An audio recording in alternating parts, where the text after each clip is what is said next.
Nicoll, welcome to the RMN podcast. How are you? How you doing, Hi. Rory? Yeah, good, thank you. We're great, thank you. So let me tell you, what's been happening for you guys through COVID and all the difference and lockdown and all that kind of thing? Not a lot. No, yeah. Not a lot of singing. No, when it first started, we was doing a lot of shows from home, and a lot of events was asking us to perform events from home, and then everything just went very quiet. So we've been painting the house and painting fences and relaxing. whilst listening to dance music, though, just so you know. Yes.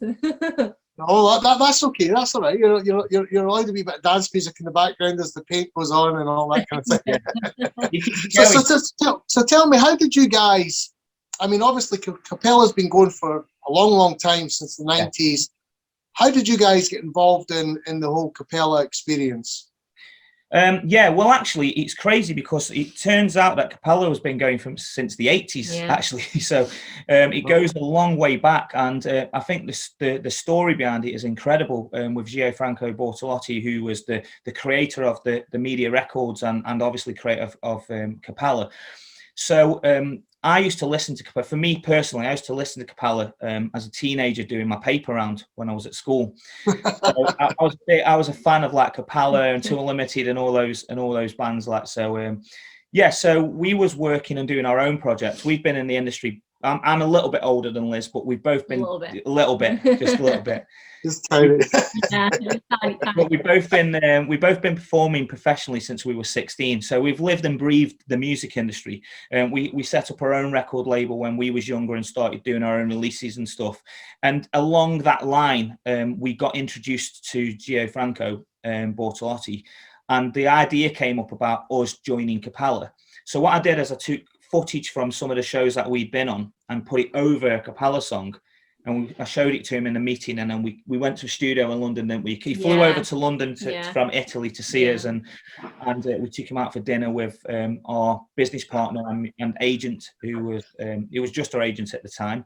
And long story short, as it went from there, he was like, "Luke, I really think you guys could do well coming back and being part of the project and bringing it back to, especially first and foremost, a live audience. So we've got a live show and we can put the Cappella legacy out there." So it's amazing to be trusted by somebody like him to be part of such an amazing brand, really. So So you guys have been doing all these sort of best of the 90s type shows, and with Too Unlimited and Venga Boys and all the other gang.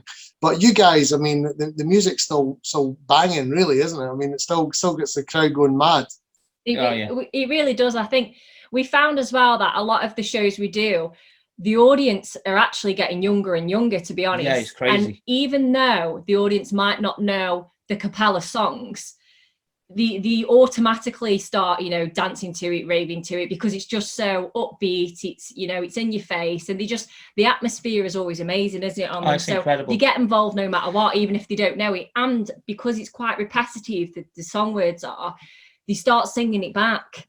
A lot of times it's easy for them. So we found the reception's been really well. It's been incredible. I think one of the things is to touch on what you said there as well, Rory, is I think when Gianfranco was putting this together, he's always, we've done a lot of research on him. Obviously, it's great because we keep in touch with him all the time over Instagram and WhatsApp and stuff. So we do have a good relationship, and we've built a great little friendship between us, really. So, and we've got to know more about him. So we've kind of done our homework on him as well. And just knowing him as a person and doing our homework on him, he's a very innovative guy. He's always forward thinking. Even right now, he's very forward thinking. He's currently working with artists, having a lot of success in his own territories and around the world, really, and with current stuff as well. So I think maybe that's why Cappella has lived on so much. And I believe, I might be wrong on this, so you might be able to correct me if I'm wrong, or I don't want to make statements that aren't true, but I think Cappella is one of the most remixed bands in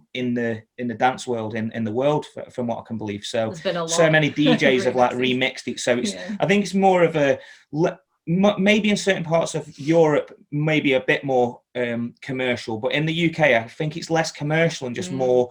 It's very respected by DJs, and then when the audience hear it, they just, like Liz says, they just get into it, and it's just it's an amazing feeling. Yeah,